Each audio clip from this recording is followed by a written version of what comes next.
성경 공부 다른 교회에서 예배 많이 들으시고 신앙 공부 생활 오래 하셨던 분들은 어쩌면 이미 알고 계셨을 수도 있지만 더 센스 있는 분들은 어쩌면 이미 캐치했을 수도 있겠지만 저희가 요즘 비유 시리즈를 하는데 제가 비유를 그냥 중구난방 아무거나 하고 있지 않고 첫 번째는 예수님께서 비유를 왜 쓰시는지 비유를 쓰시는 목적이 뭔지를 설명해 주시는 장면에서 나온 천국에 대한 비유들을 쭉 했습니다. 그래서 씨 뿌리는 비유 기억나시나요? 곡식과 가라지 기억나시나요? 겨자씨와 누룩 이런 거 밭에 감추인 보아 이런 거 기억나시죠? 그건 다 예수님께서 비유를 왜 하시는지에 대해서 설명하시면서 하셨던 천국에 대한 비유들이었습니다. 끝난 다음에 우리가 요한복음에 나왔던 에고에임이라는 게 있어요.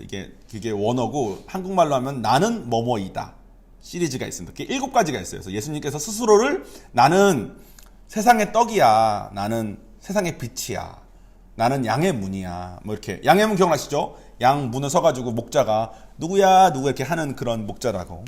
나는 선한 목자야, 나는 부활이야, 나는 길이고 진리고 생명이야, 이렇게 말씀하셨던 걸 해서 오늘은 그 에고에이미의 마지막입니다. 그래서 오늘은 참 포도나무에 대한 이야기예요. 여러분, 예수님이 포도나무라는 말 많이 들어보셨죠? 저도 예전에 우리는 가지고 예수님 포도나무니까 가지가 붙어 있어야지 정도로만 알고 있었는데, 저도 이 성경 공부, 이 설교를 몇 주 동안 준비하면서 당시의 포도나무가 어떤 의미였고 이런 걸 공부를 하지 않았겠습니까? 제가 막연히 알고 있었고 했었던 거에서 훨씬 더 많은 것을 알게 되면서 포도나무라는 게 이런 의미구나 하면서 많이 깨달은 것들이 있습니다. 오늘 다음에 또 어떤 비유로 갈지는 아주 고민 중인데 아마 감난산에서 하신 마지막 날에 우리가 어떤 모습인지에 대한 비유를 할 것 같긴 한데 어쨌든 오늘 참 포도나무 에고에이미의 마지막입니다. 포도는 성경에 진짜 많이 나옵니다. 포도. 구약에 여러분 그거 아세요? 노아의 홍수 끝난 다음에 인류가 최초로 경작한 작물이 포도였대요. 난 몰랐어. 그리고 항상 풍요, 축복의 상징이었습니다. 가나안 땅을 정탐하고 돌아온 두 사람이 막대기로 같이 둘러매야 할 정도로 포도가 컸다고 쓰여져 있었습니다.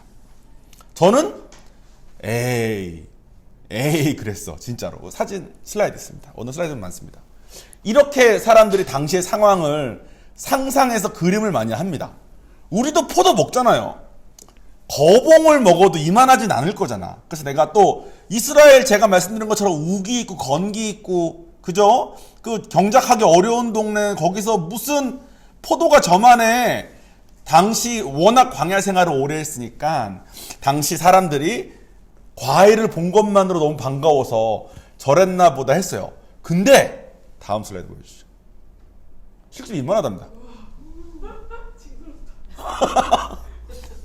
나는 이거 그냥 무슨 포도 무슨 농장 같은 데서 앞에 입구 들어가는데 전시로 만들어 놓은 모형인 줄 알았어. 이게 너무 크니까.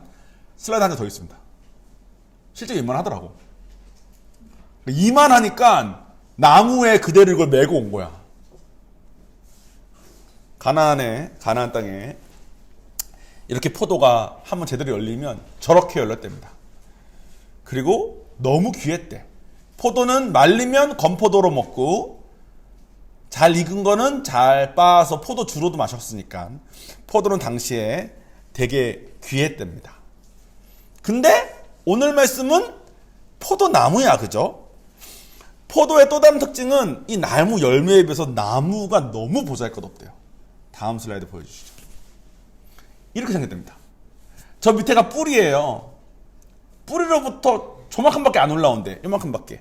그 다음에 옆으로 뻗어나가는 나무인 거예요. 한 장 아마 더 있을 건데 이렇게 생겼답니다. 이게 포도나무래요. 이렇게 생겼으니까 나무 자체로는 진짜 쓸데기가 없었대. 그래서 에스겔서에도 보면 포도나무 자체는 그냥 불에 던질 땔감일 뿐 뭐가 더 있냐라는 말씀도 있고, 다른 나무, 우리는 보통 나무, 포도나무, 그냥 저는 솔직히 이거 알아보기 전까지만 해도 막연히 어떤 생각했냐면 나무 그러면 사과나무 같은 거 생각했어요. 이게 좀 걸어가서 이렇게 따먹을 수 있는 정도. 근데 포도는 그 높이까지 예쁘게 자라는 나무가 아니래. 당시에 뭐 무화과 이런 거 많이 있었을 거 아닙니까? 무화과처럼 꽤 큰 나무에 딱딱 열려 있어가지고 지나가면서 보면서 그늘에서도 쉬고 나무도 과일도 따먹고 하는 게 아니라 딱 자라면 무릎 높이, 잘 자라면 허리 높이. 이게 포도였답니다. 그런 포도나무에 비유해서 예수님 당신을 설명하셨어요. 제가 오늘 본문을 읽어드리겠습니다. 요한복음 15장 1절에서 2절 말씀입니다. 나는 참 포도나무요 내 아버지는 농부라.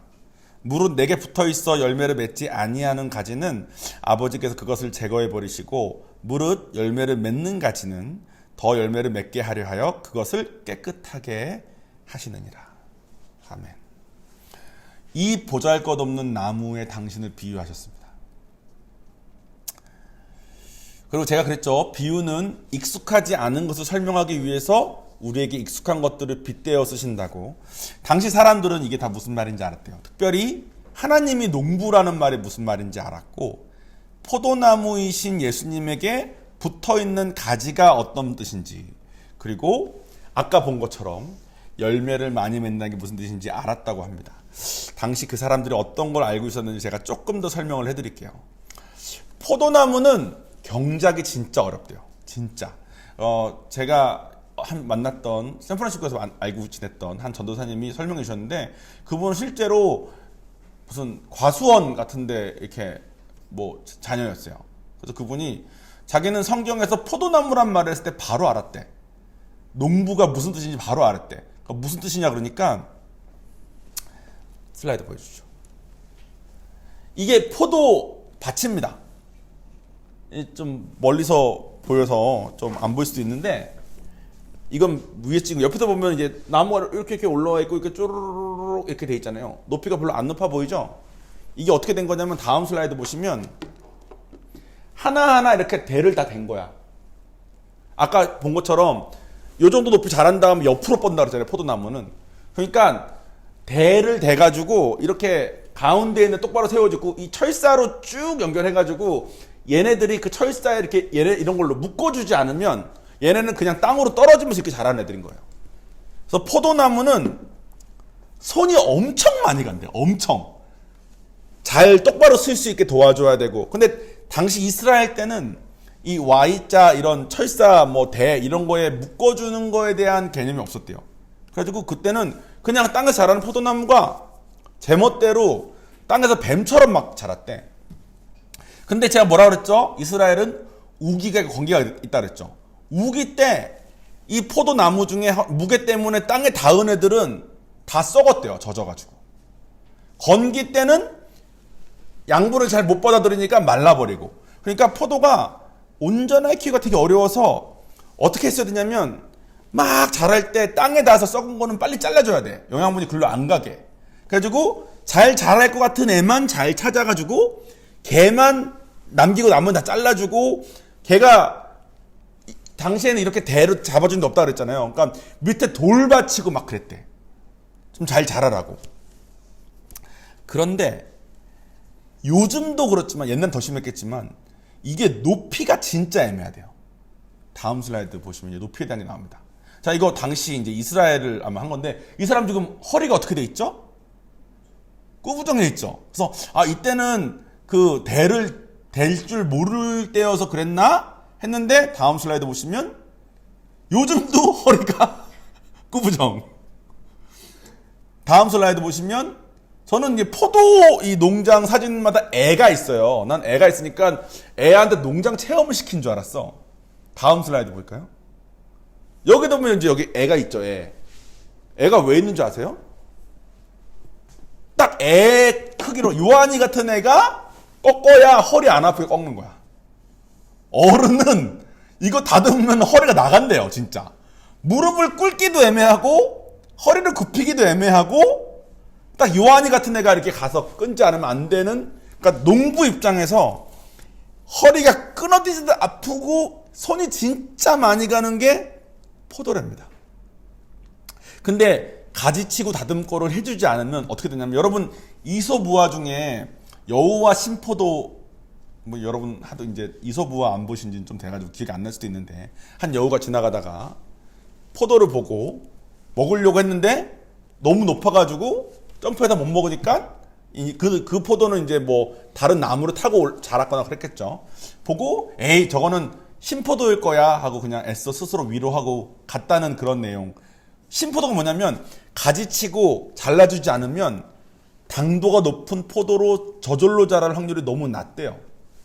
그러니까 그냥 자연으로 내버려두면은 무화과처럼 막 자라가지고 따먹으면 되는 게 아니라 손으로 일일이 관리하고 일일이 물 안 닿게 너무 안 건조하게 뭐 쓸데없는 거 잘라주고 이런 거 안 하면 혹시 열매를 맺더라도 신포도를 맺기 쉬운 게 포도랍니다. 근데 농부가 정성 들여서 손이 많이 가게 하면 아까 사진 본 것처럼 엄청난 열매를 맺을 수 있는 게 포도래요. 왜 하나님은 예수님이죠. 예수님 당신을 포도나무에 비유하시면서 우리를 이렇게 손이 많이 가는 포도나무 가지에 비유하셨을까요? 왜 그런 것 같으세요? 여러분은 여러분 봤을 때 하나님 따라가기에 손이 좀 많이 가는 사람들입니까? 아니면 한두 번 딱 듣고 은혜 딱 받으면 딱딱 알아서 가는 사람들입니까? 당시 이스라엘 백성들도 그렇고 지금 저희도 그렇고 우리도 진짜 가만히 내버려두면 지 맘대로 자라가지고 젖은 땅에 붙어서 썩어버리든가 양분 제대로 못 타서 비틀어져 버리든가 행여나 열매를 맺으면 신포도나 내서 그냥 사실 여기서 말하는 그 포도 열매는 예수님 나기 변하는 거거든요. 사랑하는 사람으로 변하는 거. 우리가 혹시나 세상에서 알아서 포도를 열매를 맺게 되면 신포도처럼 이기적이고 교만하고 주변에 사람 있는 거 되게 어려워지는 그런 사람 되는 열매 맺기 쉬운 우리가 그런 사람들이니까 이 비유를 쓰신 거 아닌가 싶어요. 그리고 아마 당시 이스라엘 백성들은 뭔 말인지 알았을 것 같습니다. 당시 이스라엘 사람들도 지금 우리처럼 진짜 고집이 셌기 때문에. 그래서 오늘 2절에 보면 물은 내게 붙어있어 열매를 맺지 아니하는 가지는 아버지께서 그것을 제거해 버리시고, 그러니까 우리가 하나님한테 붙어있는 것처럼 붙어있는데 사실은 붙어있지 않게 되면 다 잘라버리시고, 무릇 열매를 맺는 가지는 더 열매를 맺게 하려 아까 본 그것처럼 맺게 하려고 그것을 깨끗하게 하신대요. 그러니까 우리라는 사람을 우리가 하나님 만난 다음에 이게 진리인 거 알고 막 가려고 해도 솔직히 그동안 살아온 습관부터 시작해서 우리 원래 가졌던 생각 막 원하는 바 막 이런 거랑 맨날 부딪히니까 하나님이 이렇게도 다 이러고 저렇게도 알려주고 또 막 어떤 환경을 통해서 깨닫게도 하고 도와줘도 또 도루묵대고 하는 우리의 이 성향을 하나님께서 정확히 아시고 너네는 포도나무 가지 같은 애들인 거야. 나한테 붙어 있으면 하나님이 그 손 많이 가는 거를 하시겠대. 그리고 반드시 열매 몇 개까지 하실 거래. 그 말씀을 하시는 것 같아요. 큰 오해 중에 하나가 이런 게 있는 것 같습니다. 우리가 하나님 만나면 원래 우리는 다 포도나무인데 우리 복숭아나무, 사과나무가 될 것처럼 생각하는 것 같아요. 내가 이렇게 뒤틀려 있고 아까 본 그 나무 그림 사진처럼 뒤틀려 있고 말라 있고 볼품없는 그런 모양인 게 너무 싫어가지고 좀 잘 되고 싶은데 회복받고 싶은데 해서 하나님 만나면 나 하나님 만났구나. 하나님 능력 있으시대. 그럼 나를 짠 해가지고 사과나무처럼 울창하게 멋진 나무로 똑바로 크게 키워가지고 많은 사람들이 내 밑에서 그늘에서도 쉬고 할 수 있는 멋있는 나무가 되게 하겠지 하는 것 같은데 하나님은 오늘 말씀처럼 우리가 그런 나무가 될 때 행복하게 창조된 게 아니라 우리는 열매를 많이 맺을 때 행복하게 창조된 것을 아시니까 우리가 바라는 멋진 나무가 되는 길보다는 우리는 여전히 볼품없지만 아까 본 사진처럼 엄청난 열매를 맺는 쪽으로 우리를 이끄시는 것 같아요. 근데 우리가 바랬던 건 멋진 나무가 되는 거여서 그런지 우리 참 안 듣고 참 깨닫는데 시간도 오래 걸리고 설사 한번 깨달았어도 순종하고 가는 게 참 어려운 것 같습니다. 그래도 주님 우리 사랑하시고 선한 목자시니까 우리가 꺾여서 순종할 때까지 기다리시고 또 기다리시고 또 기다리시는 것 같아요. 근데 우리 가만히 있는데 저절로 해주시는 건 안 하시는 것 같아. 우리가 선택하는 걸 원하시는 것 같아. 너가 볼품없는 포도나무인 걸 인정하겠니? 예수님도 되게 볼품없는 모습으로 오셨거든요. 우리가 그림으로 보는 그 예수님 사진 있죠? 그거 아마 아닐 겁니다. 왜냐면 성경에 나온 예수님에 대한 설명은 되게 아마 성경에 나온 설명 그대로 이렇게 생겼을 거다 하면서 그린 예수님의 사진은 키도 작고 머리 곱슬머리에 코도 좀 동그래가지고 작고 약간 난장이 느낌 나면서 통통하고 약간 그런 느낌으로 그려져 있더라고요. 그래서 아마 그분을 보고 따라하기가 싫을 만큼. 근데 우리가 그분께 붙어있는 볼품없는 자들인 것을 인정하고 우리는 비록 사과나무처럼 거대해지길 원하지만 사실은 아까 사진처럼 열매를 많이 맺을 때 행복하다는 것을 인정하기를 그토록 기다리시는 것 같아요. 다음 슬라이드 보시면 오늘 포도나무의 원리에 정리가 좀 되어 있습니다. 세 가지인 것 같아요. 포도나무이신 예수님께 붙어있는 거, 그러니까 이분을 구주로 영접하는 겁니다. 성령을 받는 거죠. 두 번째는 붙어만 있으면 되는 줄 알았는데 붙어 있었더니 하나님이 농부이신데 그분이 깨끗하게 해주신대. 깨끗하게 하시는 방법은 주로 연단을 쓰시는 것 같습니다. 우리가 지혜롭게 그냥 내가 지혜롭게 알아서 살가는 사람은 진짜 살면서 거의 못 봤는데 줄리 사모님이 그런 분 중에 한 분인 것 같아요. 자기가 막 맨날 딴 생각하는 것 때문에 막 자꾸 뒤통수 치는 것 때문에 자기 스스로를 막 저주하듯이 기도하면서 막 주님 뭐 저는 진짜 싸가지예요 하면서 막 자기를 하도 그러니까 하나님이 그랬대. 제발 그만하라고. 근데 그런 기도했던 사람 많이 못 들어본 것 같아요. 다 내가 이렇게 열심히 했는데 이런 기도하지. 근데 우리가 줄리 사모님 같은 마음을 안 가지니까 사실 그렇게 하나님 원하지 않으니까 연단을 통해서라도 가지를 쳐서라도 다듬어서라도 깨끗하게 하시는 것 같습니다. 그럼 마지막으로 성령님의 도우심으로 사랑의 열매가 맺어지는 것 같아요. 예수님 함께 사랑의 열매가 맺어지는 것가 왜 중요하냐면 아까 사진 다시 보여드릴 건데 한 장 넘겨주세요. 여러분 지금 이 포도 사진들을 봤을 때 그 볼품없는 가지 보이십니까? 가지 안 보이죠? 포도밖에 안 보이지 않아요? 우리는 하나님 만나면 우리 나무가 변화할 것을 되게 기대하는데 하나님의 방법은 우리가 맺은 열매가 너무 커서 열매 말고는 안 보이게 되는 그런 방법을 택하시는 것 같아요. 그래서 참 포도나무라는 말이 되게 중요한 것 같습니다. 그냥 포도나무가 아니고 참 포도나무인 이유는 뭐냐면 당시에 이제 거짓 포도나무가 있었다고 인지한대요. 당시 거짓 포도나무는 율법인 거죠.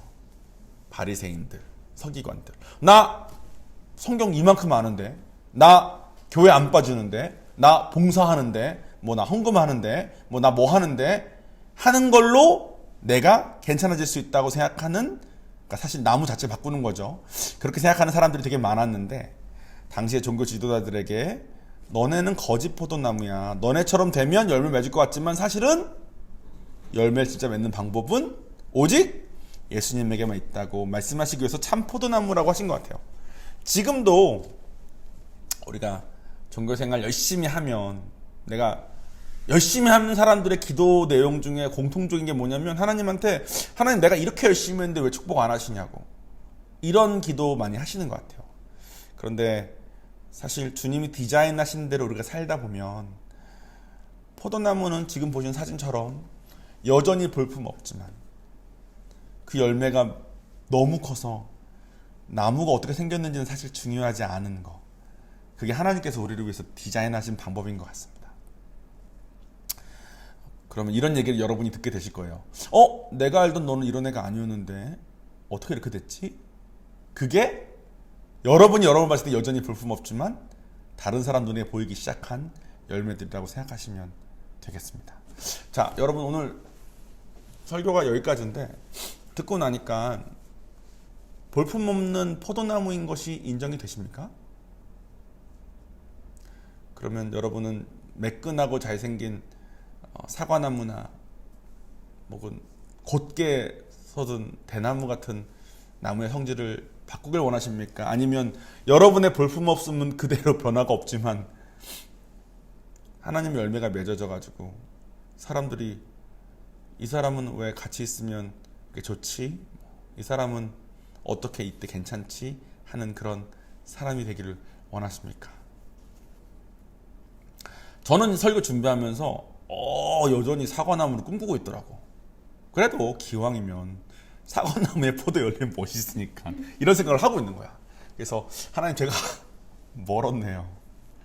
저는 아직도 그래도 예수님이신데 예수님 포도나무에 내가 붙어 있으면 포도나무인데 포도나무가 그냥 볼품없는 포도나무가 아니라 진짜 멋있는 포도나무가 되기를 제가 바라는 마음이 아직도 제 마음속에 있네요. 아까 우리 부른 찬양처럼 우리가 열매가 풍성하면 폭풍이 와도 우리가 맺은 열매 때문에 잠잠히 하나님만 드러날 수 있는 것 같아요. 그런 삶을 원하십니까? 그러면 볼품없는 포도나무인 여러분을 받아들이십시오. 그리고 하나님께 붙어 있읍시다. 기도하겠습니다.